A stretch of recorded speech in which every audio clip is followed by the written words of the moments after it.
Dobrý den, já jsem Terka a tohle je Adelka, se kterou zastupujeme 7. základní školu Prokopa Holého v Lounech. Řekneme vám něco o Českém středohoří. Ano, je to tak, provedeme vás tajemnými a magickými místy. Spolu s magickými pomůckami. Jsem to říkala. Ale teď už k věci. Rana nachází se necelých 6 km severozápadně od Loun. Je centrem sportovního létání v severních Čechách. Jedná se o horu v délce 1 kilometru. Na úbočí kopce se nachází obec Rana.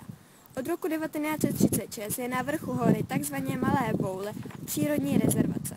Oblík nachází se taktéž 6 km od Loun, tentokrát severně. Na jeho vrcholu se nalezly keltské spony. Byly zde postaveny 2 kaple, ale obě zanikly, a jeden dřevěný kříž. Oblík vznikl v závěru třetích hor v důsledku sopečné činnosti. Charakteristickým rysem jsou sesuny severních a západních svahů. Chráněná krajinná oblast ANEP HKO se rozkládá mezi Louny a Českou Lípu. Vznikla roku 1976 a dělí řeka Labe. Nejvyšší vrchol je Milešovka a nejnižší je hladina Labe v Děčíně.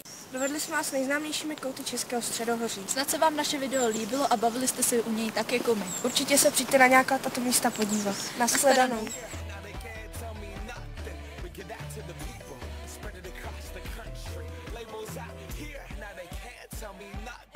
We give it to the people, spread it across the country. Here we go back, this is the moment.